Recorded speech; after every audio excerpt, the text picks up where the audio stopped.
A continuación, Mariposa Azul. En El Guardián, esperamos ser útiles con nuestros contenidos para ayudarte a tomar buenas decisiones en tu vida.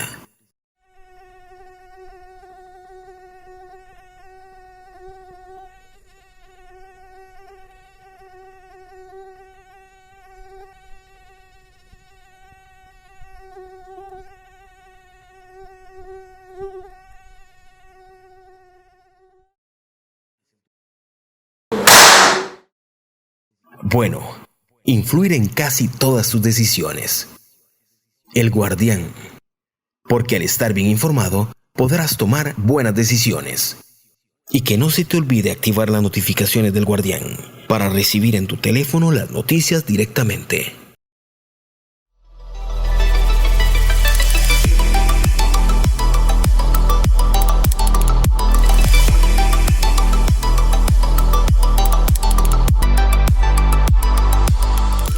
Muy buenos días, nuevamente acá desde nuestro programa Mariposa Azul. No crean que es que nos vestimos igual el mismo día, sino que es la continuación de un programa que estamos trabajando, pregrabado. Muy contentas nuevamente dándole gracias a nuestro Señor por abrirnos esta posibilidad, y nuevamente gracias a nuestros patrocinadores, la doctora Tatiana Barrantes, a la Casa de los Precios Bajos por apoyarnos siempre, y Producciones Clandestinas, que son quienes nos ayudan a realizar este programa. Buenas Noticias con Pepe y la página Tenga Paz, porque en estos espacios se lleva hasta ustedes este programa, este espacio donde podemos lograr hablar sobre el trastorno del espectro del autismo y compartir muchas cosas. Como les dijimos, estamos retomando un programa sumamente importante sobre los derechos de las personas con autismo y colateralmente, ¿verdad? Colateralmente los derechos de las personas con discapacidad a nivel general, ¿verdad? Yo creo que cuando tocamos los derechos de las personas con TEA, también logramos tocar los derechos de las personas con cualquier tipo de condición, ¿verdad? Y retomamos este tema con la pregunta que habíamos dejado ahí, ¿verdad? Picando, para que ustedes se nos vuelvan a unir el día de hoy en este programa, ¿verdad? Nuevamente darle la bienvenida a mi compañera Evelyn en esta mañana. Muchísimas gracias, Eve, por todo tu apoyo y acompañarnos siempre. Muchísimo gusto estar por acá con estas profesionales tan connotadas en el tema de discapacidad y el trastorno del espectro del autismo. Rápidamente voy a presentar a doña Hermida Agüero, que es especialista en mediación y arbitraje y gestión de conflictos en Derecho Privado de la Universidad de Valencia, España. Tiene una maestría en mediación educativa, abogada en derechos estudiantiles de la niñez y la adolescencia, especialista en Derecho Notarial y Registral de la UCR y licenciada en Orientación Educativa. Y también a Karen, que ya ha sido parte de varios programas de Mariposa Azul. Lo recordamos, la mamá de Juan, tan especial siempre, ¿verdad? Cuando hemos visto esas posts en Facebook. Ella es también docente investigadora de la Universidad de Costa Rica, miembro de la Comisión de Posgrado en Estudios Interdisciplinarios sobre la Discapacidad y Facultad de Medicina de la UCR, y autora de los manuales de Trastorno del Espectro del Autismo de CENAREC. Bienvenidas de nuevo. Vamos a quedar con la pregunta que ya Lore había desarrollado en el programa anterior. Bueno, muy bien. En cuanto a los apoyos educativos, es básicamente el docente. O sea, recordemos que el docente es la persona experta en el aula, es la persona responsable del proceso y de la evaluación del aprendizaje que lleva a cabo el estudiante. Así se establece en el artículo 5 del decreto 40862, que es el reglamento de la evaluación de los aprendizajes, ¿verdad? Entonces, es la persona idónea, formada en educación, que tiene la capacidad para determinar cuál es el tipo de apoyo educativo que requiere el estudiante de acuerdo con la observación que hace ¿verdad? En los periodos de atención del grupo, ¿verdad? En las lecciones que imparte y que está presente el estudiante. Entonces, es la persona docente a cargo, ¿verdad? La que tiene la responsabilidad, digamos, de solicitar o de llevar la noticia al comité de apoyo educativo de la institución educativa, ¿verdad? De que hay una persona que necesita esos apoyos, ¿verdad? Entonces, ella identifica, más bien es ella la que identifica esa necesidad, ¿verdad? El padre de familia es la persona encargada de solicitar el apoyo. El día anterior habíamos hablado de que la situación o la valoración de una condición especial puede estar presente también en una persona mayor de edad, porque nuestro sistema educativo alberga personas mayores de edad en educación abierta, en CINDEAS, en colegios nocturnos, ¿verdad? Entonces no podemos perder eso de perspectiva, siempre tenemos que tenerlo presente. Entonces desde esta tesitura tenemos que la persona mayor de edad puede ser la persona que solicite, ¿verdad? Ese apoyo, que él requiere ese apoyo. Cuando son personas menores de edad, pues son los padres de familia o los encargados legales los que tienen a cargo esa responsabilidad, ¿verdad? Que también se establece en el Código de Niñez y Adolescencia y en la Constitución Política y en las normas que habíamos comentado la vez pasada, la responsabilidad parental. También desde el centro educativo, en todo centro educativo existe un comité de evaluación.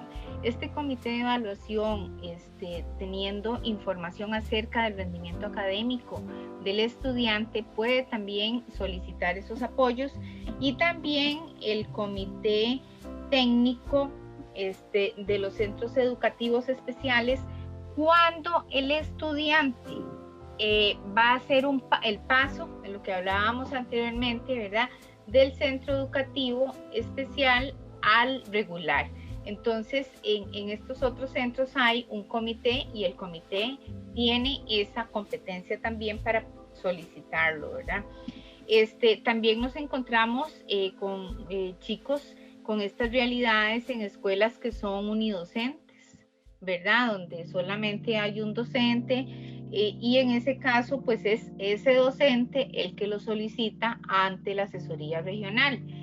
En las escuelas regulares que no son unidocentes, entonces se solicita ante el comité, lo solicita, lo analiza y plantea la solicitud también ante la dirección regional, ¿verdad? Porque recordemos que en las direcciones regionales hay una asesoría de educación especial.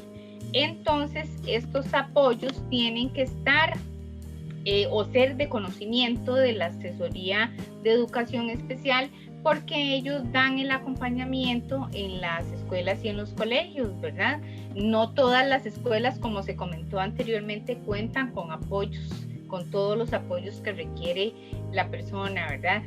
Habrán unos que son itinerantes, otros que sí son fijos, ¿verdad? Pero no todas cuentan con esos apoyos. Entonces, la dirección regional siempre, a través de la asesoría, tiene que tener conocimiento. Cuando se trata de adecuaciones significativas, lleva un proceso más complejo, ¿verdad?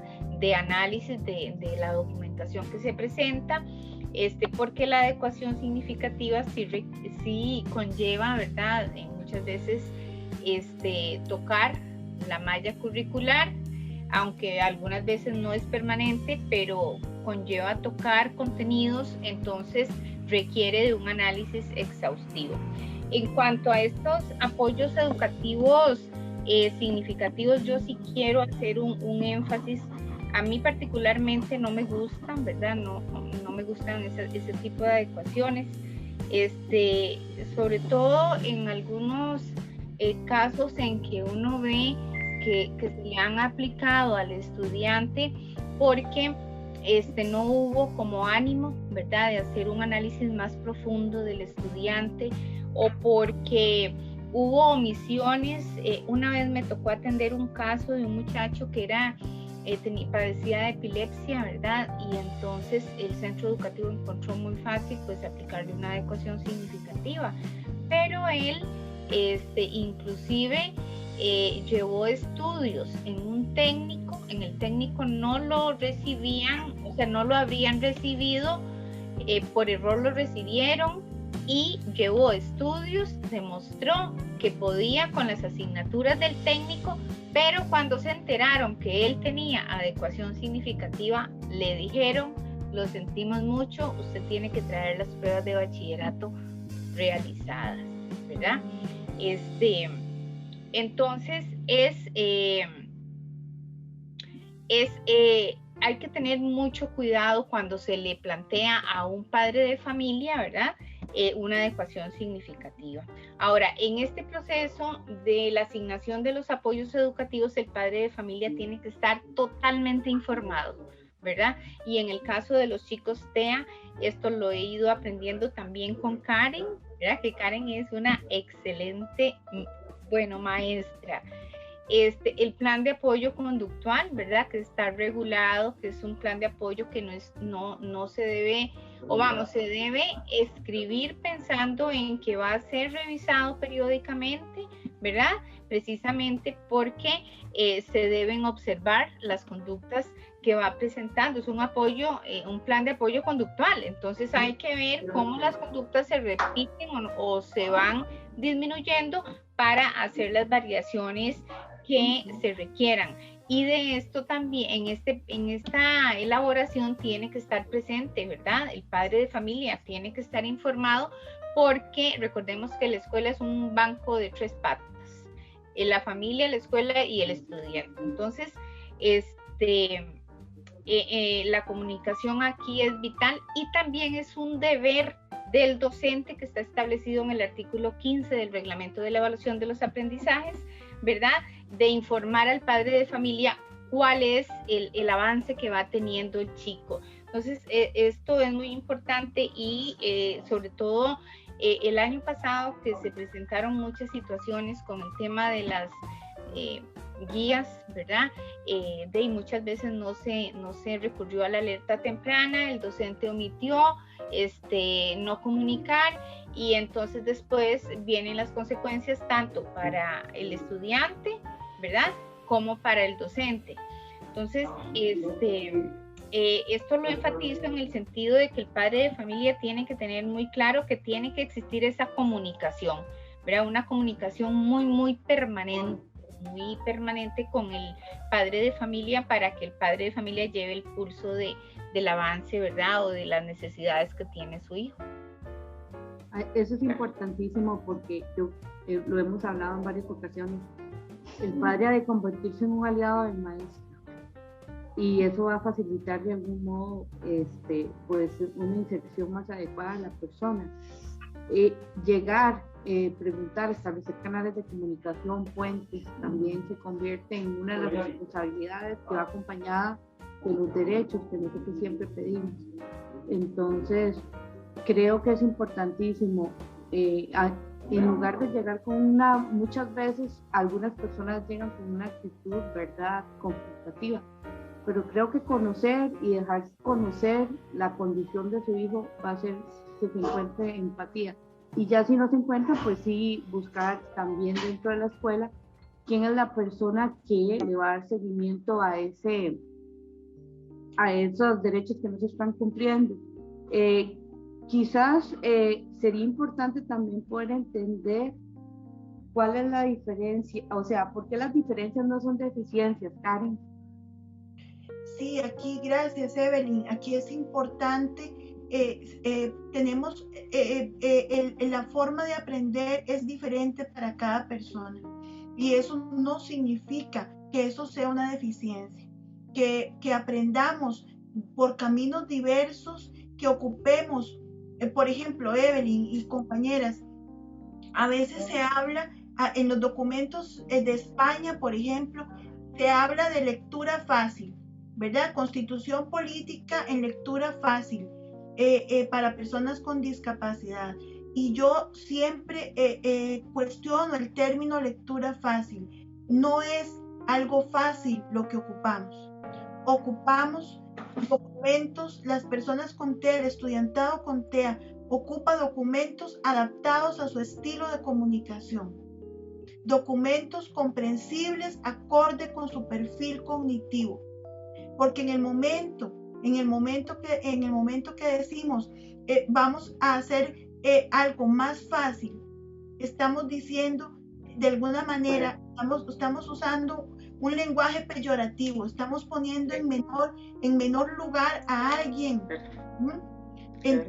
Entonces ahí es donde tenemos que tener cuidado. Yo me encuentro planes de apoyo conductual, como dice Hermida, ¿verdad? Lenguaje simple, lenguaje sencillo. No, hacer comprensible el lenguaje para la persona con TEA es un proceso cognitivo complejo que no todo docente y que no todo profesional sabe hacer.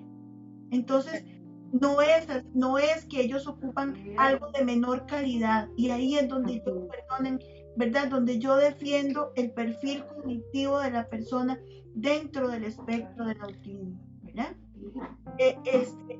Entonces, Evelyn, perdón, me repetí la pregunta otra vez, me fui por otro lado tratando de me estás diciendo, me preguntaste ¿Por qué las diferencias no son deficiencias? Yo creo que usted lo contesta, y yo quisiera hacer una anécdota en este momento.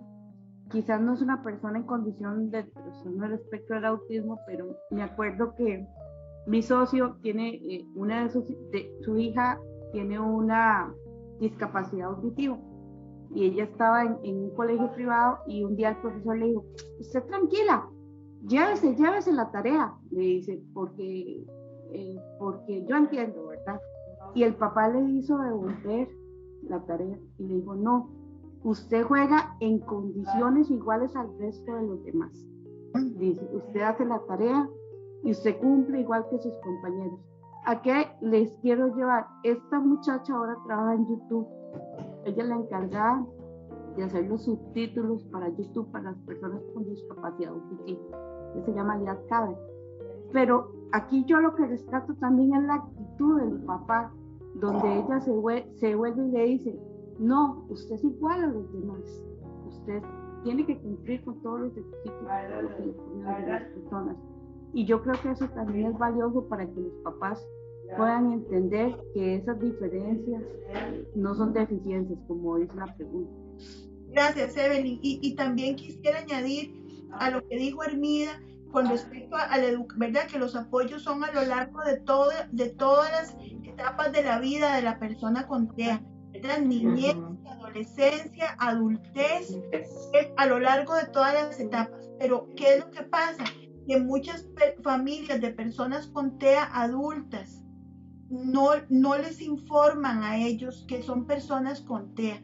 Entonces, son personas que vienen a enterarse a un nivel de universidad, a un nivel de estudios superiores, y entonces ahí es donde requieren muchas veces solicitar apoyo, pero el impacto, imagínense ustedes, el impacto de darse cuenta a los 19, a los 18, a los 20, soy una persona con TEA. Yo le pido a las familias, y aprovecho el programa, por favor, no es ninguna vergüenza. Infórmenle a sus hijos, no escondan el diagnóstico, no esperen. Recuerden que el TEA es un trastorno evolutivo que tarde o temprano se va a notar. Tarde o temprano se va a notar y vamos a tener que informar, pero no nos esperemos al tarde, mejor temprano. No sintamos vergüenza de quiénes son nuestros hijos, o los adultos con TEA también, que saben que son personas con TEA. No, tienen que informar en sus trabajos, tienen que informarle a sus hermanos, a la familia, porque si no, siempre vamos a tener una imagen distorsionada y no vamos a poder defender esos derechos. Qué importante esto, Karen, porque sí, definitivamente la vergüenza aquí no cabe, lo que cabe es el amor. pues, ocuparse y darle ese derecho de verdad a la persona de poder aceptarse, ¿verdad? De comprenderse. Y creo que la mejor herramienta para poder sacarlos adelante es eso, la aceptación.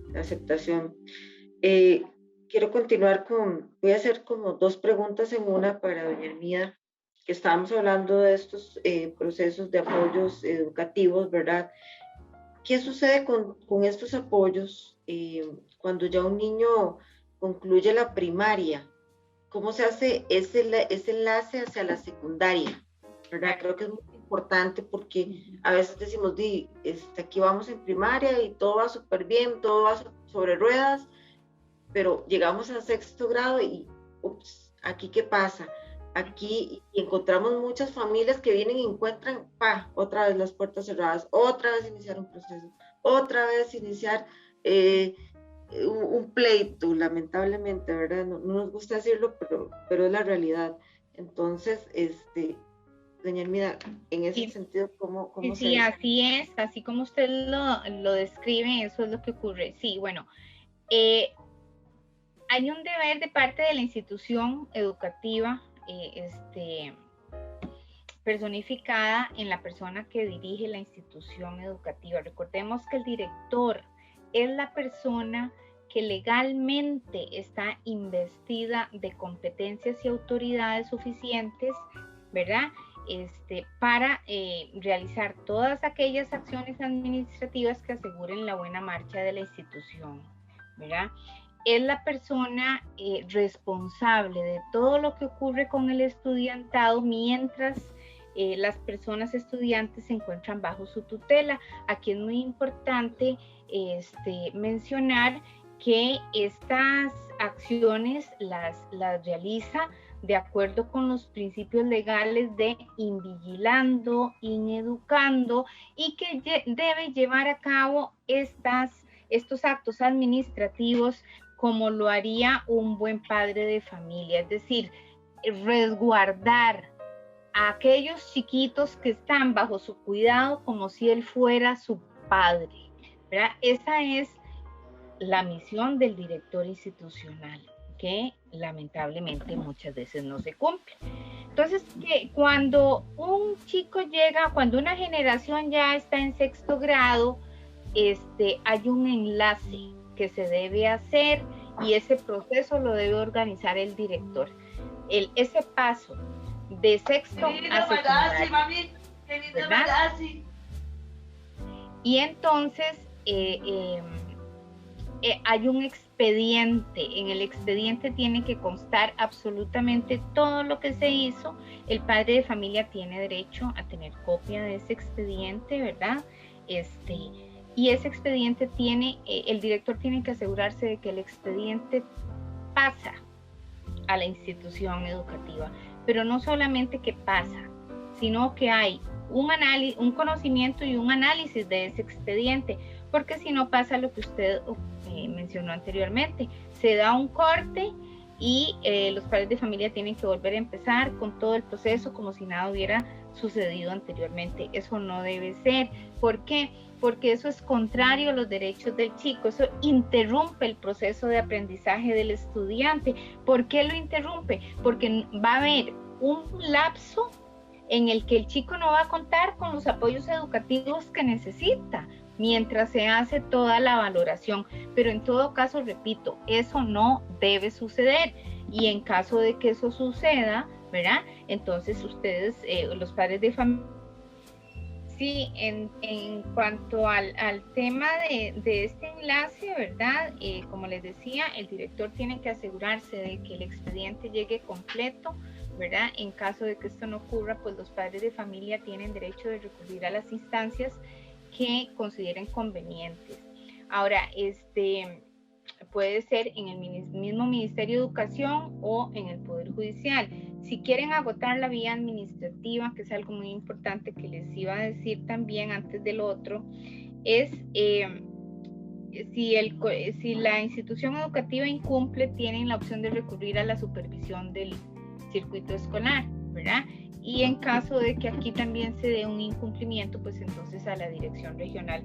Sin embargo, en medio de ese proceso, pues tienen todo el derecho de recurrir, como les digo, a otras instancias y plantear su denuncia. De concesión. ¿Perdón? Dice Matías de concesión. Dice Matías de concesión.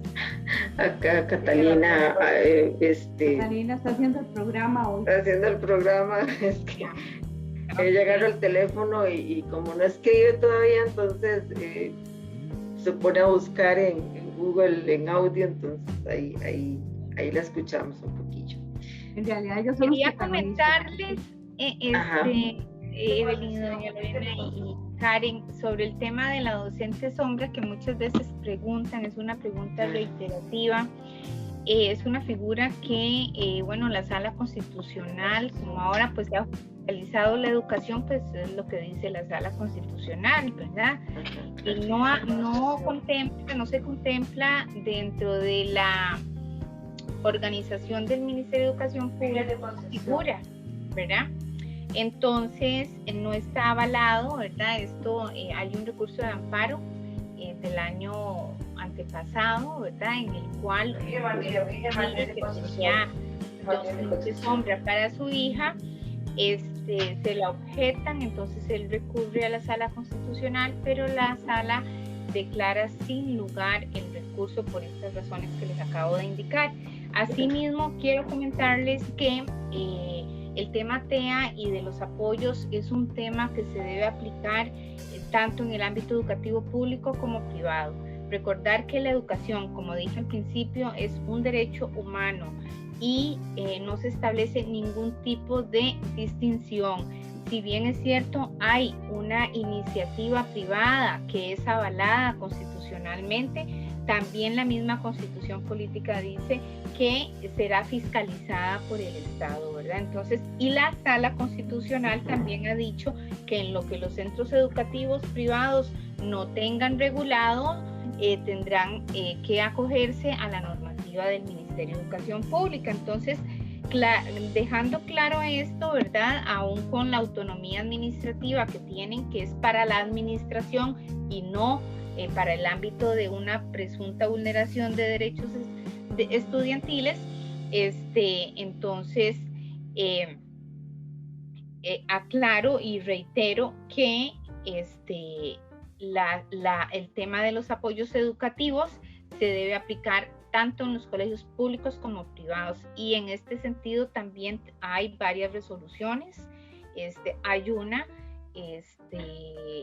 la primera fue de un colegio privado de aquí de San Pedro, del 2017, si mal no recuerdo, y era precisamente porque no se le estaban aplicando los apoyos educativos a un estudiante de 9º año, ¿verdad? Entonces ese recurso fue declarado con lugar.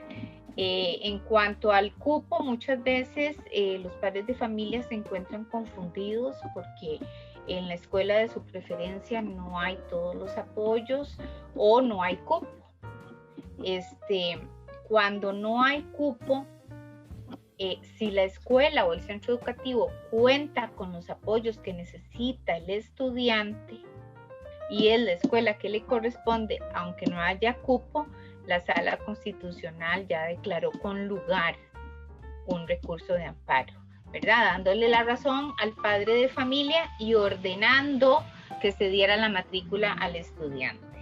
Entonces, esos son aspectos que son detalles, ¿verdad? Son como detalles en toda esta gama tan grande de situaciones que se presentan alrededor de este tema, pero es importante compartirlos para que se sepan, ¿verdad? Porque precisamente por ser detalles, sí. Yo también quisiera, Hermida, que me encomendaste recordarte, recordar hablar específicamente. Yo soy muy obediente, cuando Hermida me dice recuérdeme, yo le recuerdo. Recordemos hablar de dos temas, Hermida. Uno es de la medicación ¿verdad? Sí, ahí lo tenía presente. Importante. La medicación tiene dos polos, ¿verdad? Yo te hablaba de dos casos. Cuando la institución educativa insiste en que se medique, pero no hay ninguna directriz médica al respecto, ¿verdad? Y el otro polo donde sí hay una directriz médica de que el niño necesita medicación, pero la familia no cumple con esa directriz médica, ¿verdad? Y la otra situación de la que quiero que por favor nos hables es de si la institución educativa está en potestad de reducir jornada, de decir a la familia, se lo voy a reducir, ya no a tal hora y ya no más. De esas dos situaciones, por favor. En cuanto a la primera situación de la medicación, cuando no hay una prescripción, bueno, inicio diciendo que el proceso, digamos, de la administración del medicamento a lo interno de la institución educativa es también responsabilidad del director, ¿verdad? El director organizar cómo se le va a dar. Muchas veces tienen que ir los padres de familia a determinada hora, ¿verdad? Los que tienen esa posibilidad. Si no, pues es el docente el que se encarga, ¿verdad? Eso el docente lo asigna el director. Algunas veces cuando se trata de estudiantes ya más de más edad, entonces el mismo chico pues sabe que tiene que tomarse el medicamento a determinada hora. Cuando los padres de familia no quieren dar el medicamento y hay prescripción médica, es así la pregunta, ¿verdad, Karen? Sí, señora, sí. También en este sentido, los padres de familia son, digamos, los principales responsables del desarrollo de sus hijos. Lo dice claramente el Código de Niñez y Adolescencia en el artículo 29, y quiero permitirme leérselos. El padre de familia, la madre o la persona encargada están obligados a velar por el desarrollo físico, intelectual, moral, espiritual y social de sus hijos menores de 18 años. Son los papás los responsables de sus hijos y los que pueden determinar. Puede ser que un medicamento que le mandan a un chico le ayude a mejorar un área, pero le afecte órganos importantes, ¿verdad? Entonces, en esos casos, los papás tienen ese derecho, que estamos ante un estado confiscatorio de derechos, sí lo estamos, ¿verdad? Es muy evidente actualmente y desde hace muchísimos años atrás, el Estado quiere manejar introduciéndose en la intimidad de las familias, pero bueno, recordemos que nadie puede ser demandado si entra en defensa de un derecho de una persona menor de edad, que también se establece en el artículo 134 del Código de Niñez y Adolescencia, ¿verdad? Eso es muy importante tenerlo presente. Ahora, la otra pregunta es si hay prescripción médica y se hace necesaria la medicación. Entonces, si ya es vital para aquella personita tomar su medicamento y los padres de familia infundadamente se oponen, entonces ahí nosotros podemos compartir o socializar, ¿verdad?, con el Patronato Nacional de la Infancia, que es el órgano constitucional que vela por todo lo que es niñez y adolescencia, todos los temas que tengan que ver con ellos. En cuanto a la reducción de horario, es una situación que no está permitida, ¿verdad? Salvo, digamos, que haya un criterio médico, ¿verdad? Si hay un criterio médico, se puede valorar, ¿verdad? La reducción, pero con la condición de que en el plan se cuente con el plan de apoyo, y entonces en ese plan de apoyo se vaya haciendo una graduación del número de lecciones, ¿verdad? Porque sería limitarle el derecho al estudiante, ¿verdad? Entonces, hoy por hoy no está autorizada la reducción de horario, ¿verdad? Anteriormente, que muchos docentes se justificaban en razones de crisis, etcétera, para reducir. ¿Qué pasa si ocurre una crisis con un estudiante y se le reduce la cantidad de lecciones? Lo va a sentir, lo va a percibir como una recompensa, ¿verdad? Entonces, cuando ocurre una crisis, hay que dejar que pase la crisis, ¿verdad? Lógicamente, si ha habido accidentes o heridos por la rabieta que hubo, pues llamar al 911, ¿verdad? Seguir el protocolo que se debe seguir en esos casos, ¿verdad? Pero se debe esperar a que pase la crisis y continuar el proceso educativo, ¿verdad? En el aula. Pero reitero que la reducción de lecciones no está permitida, salvo criterio médico y en casos muy calificados que se haga con la condición de ir graduando el proceso de manera que se retorne a la normalidad del número de lecciones que recibía anteriormente. Increíble, doña Armida, porque bueno, mi hija en aquellos tiempos, cuando estaba en la escuela, eso fue lo que optaron, ¿verdad? Pero era porque la maestra definitivamente no tenía ni la empatía, ni la paciencia, ni la vocación para tenerlas. Lo digo porque ella recibió maltrato de parte de esta docente, y ella decía, es que tengo otro chiquito con autismo acá y ella le incomoda a este chiquito. Entonces optaron tanto la regional como la escuela en decir, vamos a reducirle a 2-3 horas que ella está aquí en la clase, ¿verdad? O sea, no, a ella le atropellaron los derechos increíblemente al punto ¿Pública o privada la escuela? Esa fue pública, o sea, ellos idearon, esa maestra, se ideó a hacerle un folder donde todos los días ponía cómo la niña se comportaba en clase y en cada clase, ¿verdad? Entonces ella ponía cómo se comportaba en la clase de ella y cómo se comportaba en inglés, cómo se comportaba en cómputo, cómo se comportaba en física, en música. Para ella todo era, ay, doña Lorena, hoy se portó mal, hoy solo llorar, hoy solo esto, hoy solo lo otro. Y me iba a inglés y era, la niña viene avanzando muy bien, la niña hoy logró tal cosa, en cómputo la chiquita logró tal otra, en música se pudo integrar con todos sus compañeros, pero con la maestra era todo malo, malo, malo, no puede. Entonces yo digo, aquí, qué situación más compleja. Yo ese folder lo iba a llevar a una denuncia, pero opté por agarrarlo, desbaratarlo y desaparecerlo de mi vida, porque era una frustración para mí. Yo cada vez que salía, y uno obviamente con desconocimiento, estábamos recibiendo, Catalina fue diagnosticada a los 7 años y medio,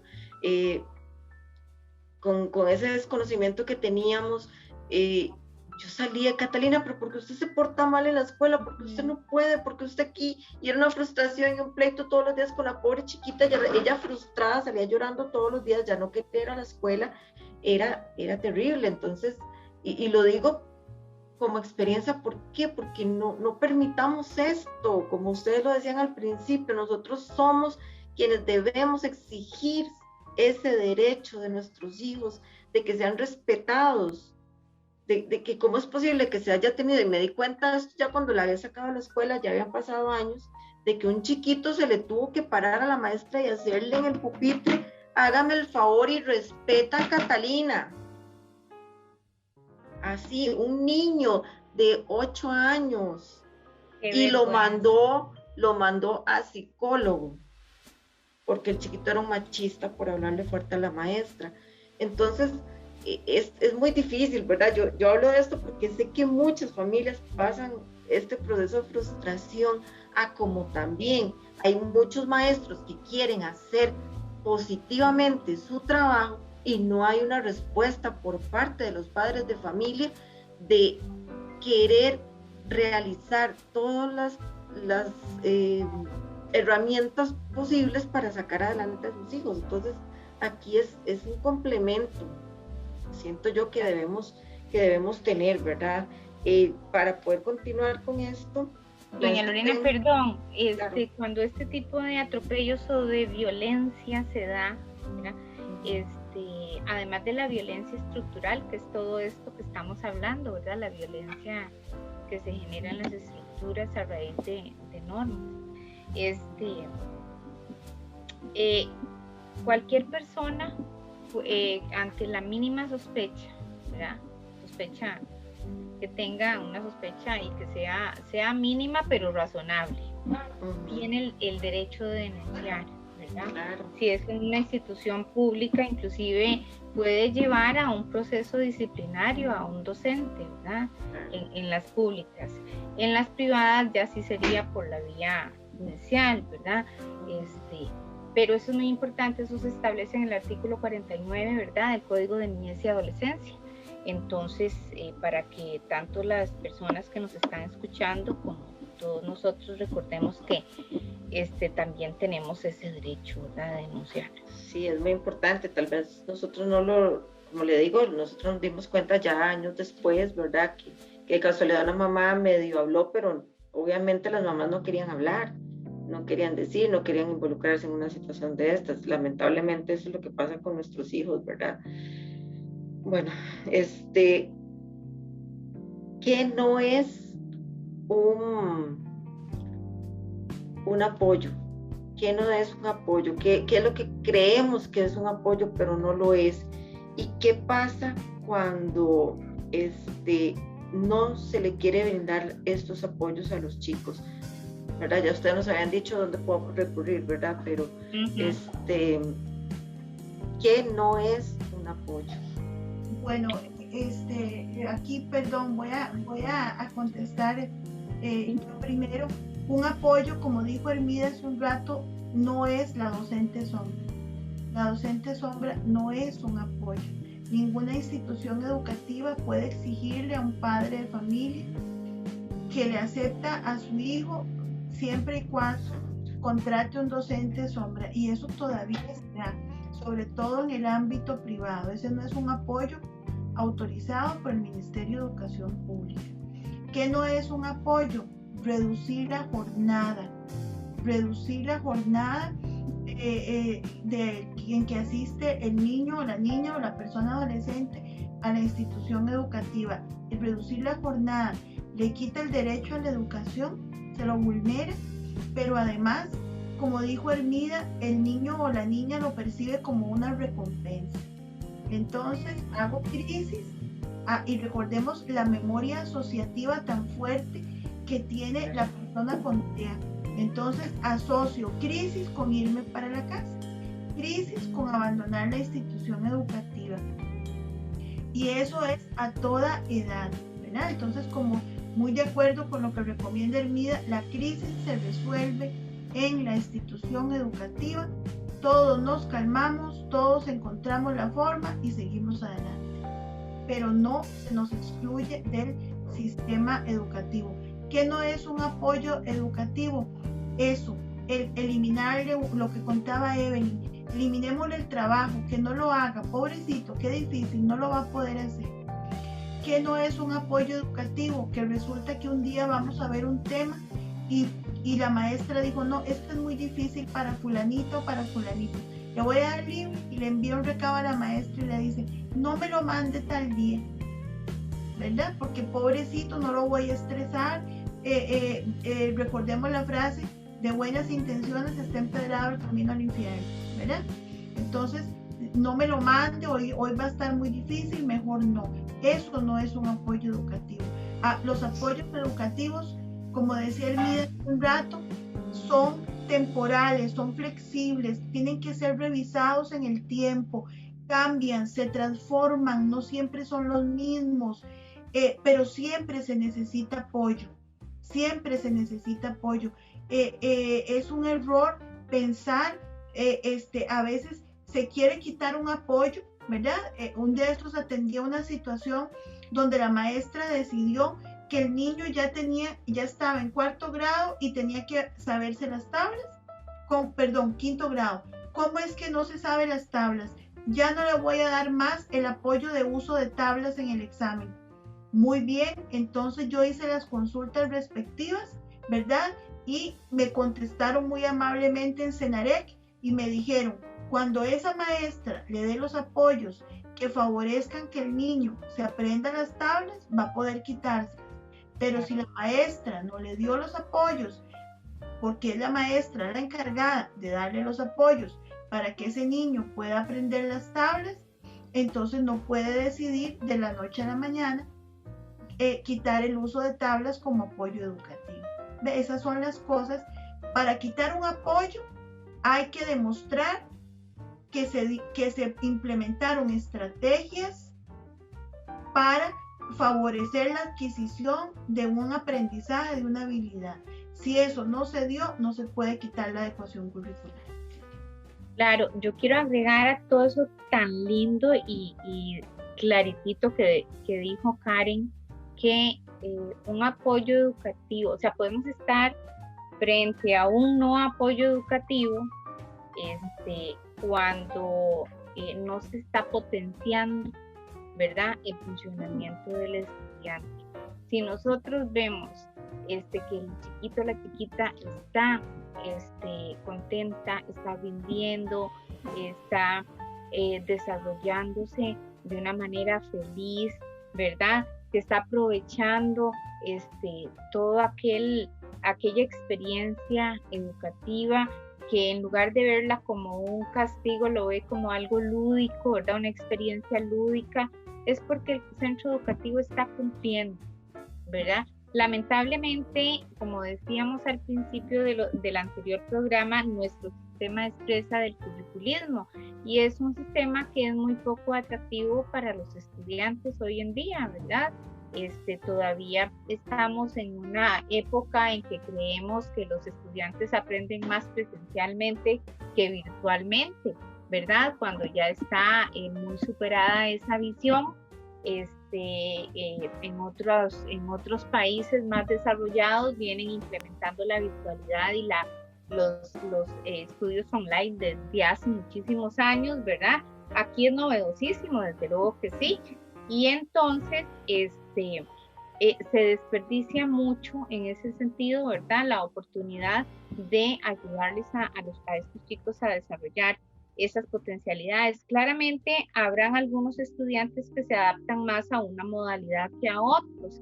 Eso es parte del trabajo del docente, de descubrir, ¿verdad?, y de tomar las medidas necesarias para asegurar y garantizar que el chiquito realice ese proceso educativo con herramientas y en un medio propicio, ¿verdad?, que le permita dar lo mejor de sí mismo, ¿verdad?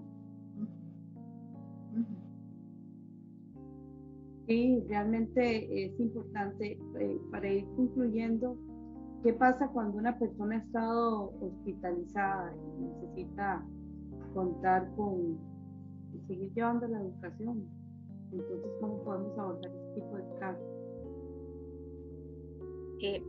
Perdón, ¿me podrías repetir? Perdón. Casi no te escuché. Sí, ¿qué pasa en esos casos cuando la persona ha tenido que ser hospitalizada?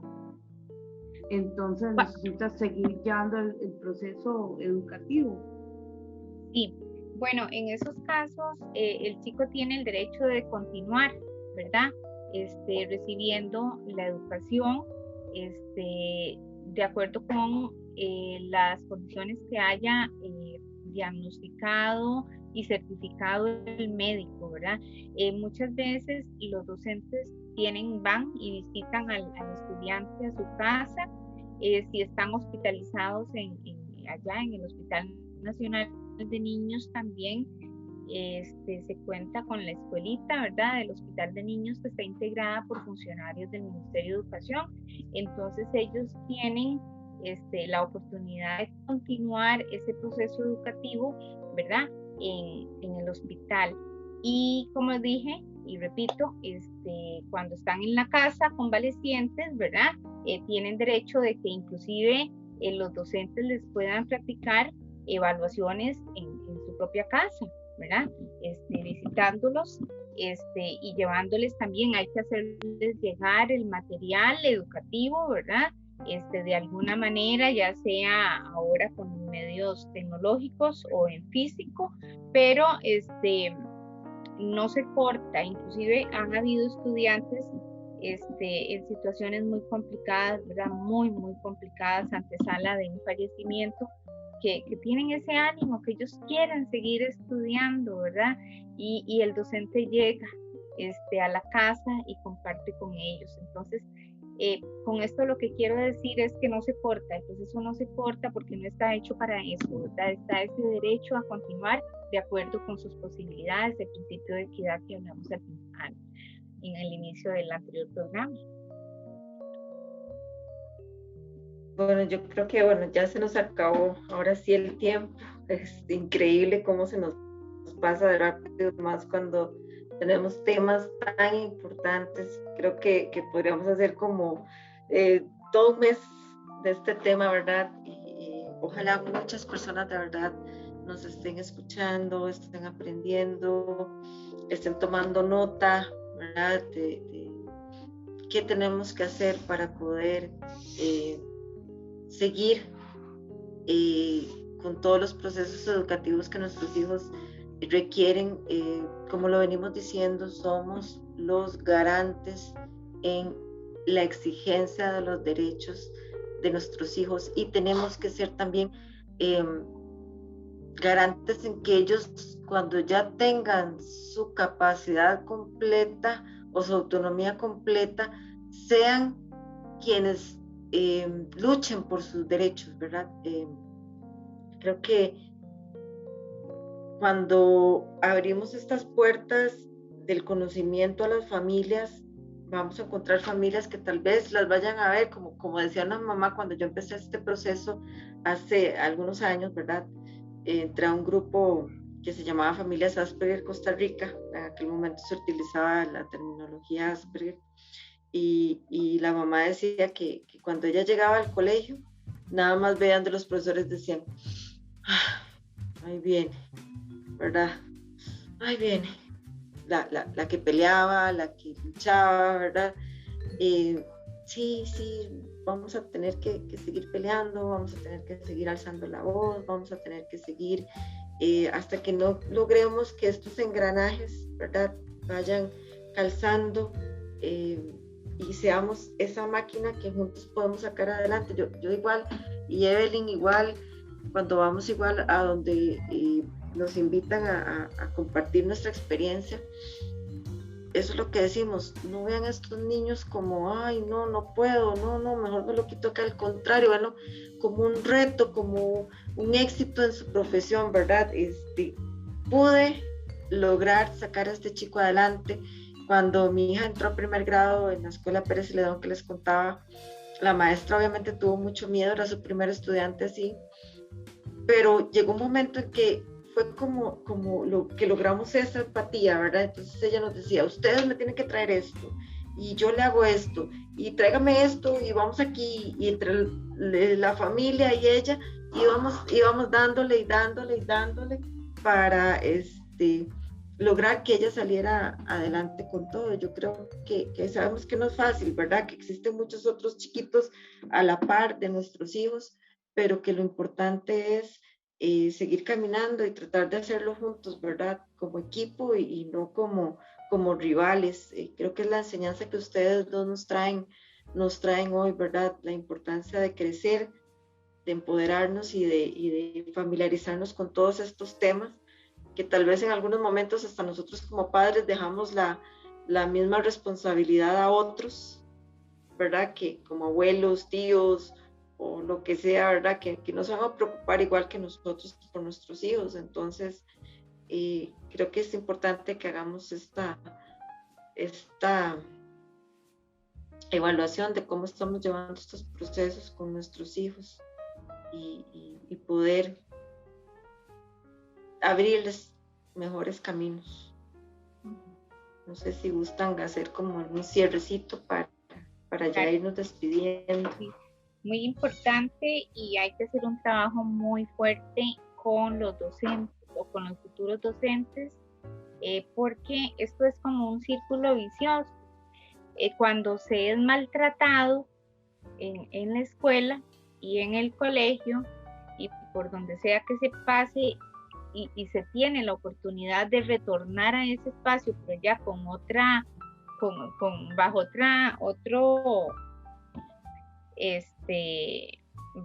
con otro traje diferente, con un sombrero distinto, con el sombrero ya no de estudiante, sino de educador, muchas veces los educadores incurren en reproducir esa violencia, ¿verdad?, de la que fueron víctimas.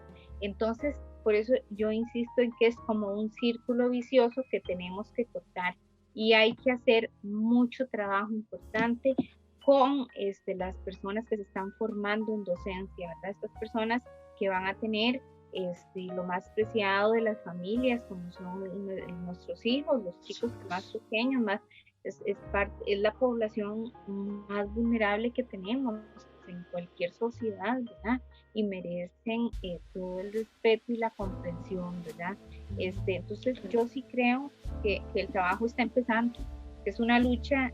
Recientemente yo le decía a Karen que aquí hay que dar una fuerte lucha porque realmente nos estamos quedando rezagados, ¿verdad? Y las cosas siguen pasando y nada pasa. Hay que, como dijo usted claramente, hay que alzar la voz, hay que hablar, hay que expresarse, hay que decir lo que no nos parece, ¿verdad? Porque también hay por ahí grupos que están pretendiendo callar a la gente que no piensa igual que ellos, y en esto, y puede ser que este tema llegue a formar parte de este grupo de cancelación que quiere cancelar, ¿verdad?, a las personas que se apartan de ciertas ideas.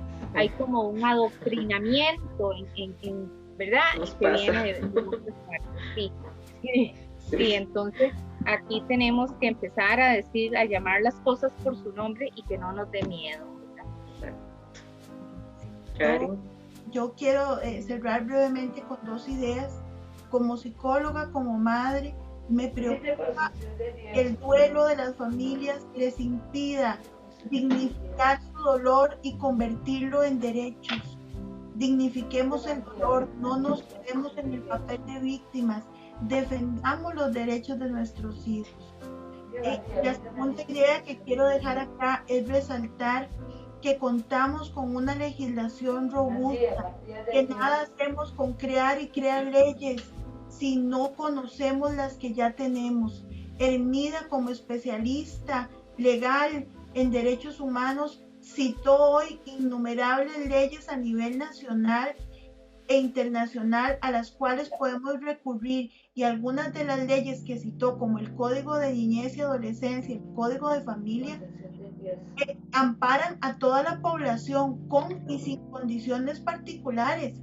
Entonces, repito, no se trata de crear más leyes, se trata de conocer y se trata de defender los derechos con la legislación tan robusta que ya tenemos y que ya existe. El decreto del 2018 es una herramienta fundamental que debemos de leernos las familias y hacer uso de todos los derechos que nos dan ahí desde preescolar hasta universidad. Entonces la legislación ya existe, familias, que no nos engañen que no tenemos legislación, la tenemos desde hace tiempo. Y muchas gracias por la invitación, Mariposa Azul. Mucho gusto, un espacio muy rico. Vamos a ver, como lo decían, yo creo que escuchar puntos de vista como el de ustedes enriquece a todos los padres y madres que nos ven a través del programa y de las personas, y también a la comunidad que hay que sensibilizar acerca de una sociedad que necesita abrir la mente para dejar entrar a todas las personas, porque todos aportamos. Entonces será una sociedad mejor cuando todos podamos participar de los espacios, de la educación, inclusive de que las personas puedan estar haciendo políticas para ellos también. Entonces creo que ustedes enriquecen a la sociedad con sus aportes, con su educación también. cerrar tal vez diciendo que Mariposa Azul agradece todo lo que nos han enseñado, hemos aprendido muchísimo de ustedes y ojalá que podamos seguir haciéndolo. Entonces, darle las gracias y pues Lore, despedimos, ¿verdad? Así es, de verdad que muchísimas gracias, ha sido un honor tenerlas acá con nosotros, aprendimos muchísimo, ojalá que sigamos este enlace, que sigamos desarrollando más temas para las familias, más espacios, por seguir contando con ustedes, esta es su casa, de verdad que sumamente agradecida y muy feliz y contenta de que podamos ayudar a las familias a tener mayores y mejores herramientas. Ahí sigue Catalina hablando. Bueno, muchísimas gracias a todos por abrirnos su hogar, su computadora, su oído, su corazón, su mente. Muchísimas bendiciones a todos, de verdad. Un abrazo para todos. Hasta luego. Hasta luego. Nos vemos. Gracias. Yo no quiero irme sin darle las gracias a Karen, a Mariposa Azul, a Evelyn y a César por haberme brindado este espacio tan lindo para compartir con ustedes y con todas las personas que nos puedan escuchar, ¿verdad? Muchas gracias. Buenos días. Gracias, Elena. Buenos días. Un abrazo, sí, buenos días. Buenos días.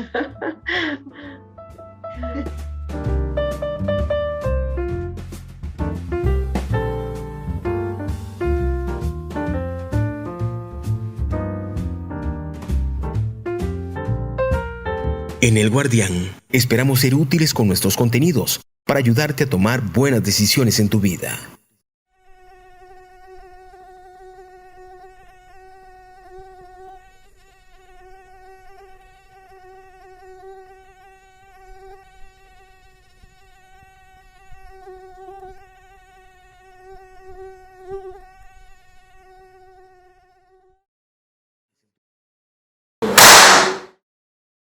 Bueno, influir en casi todas tus decisiones.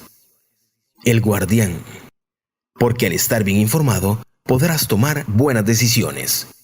Y que no se te olvide activar las notificaciones del Guardián para recibir en tu teléfono las noticias directamente.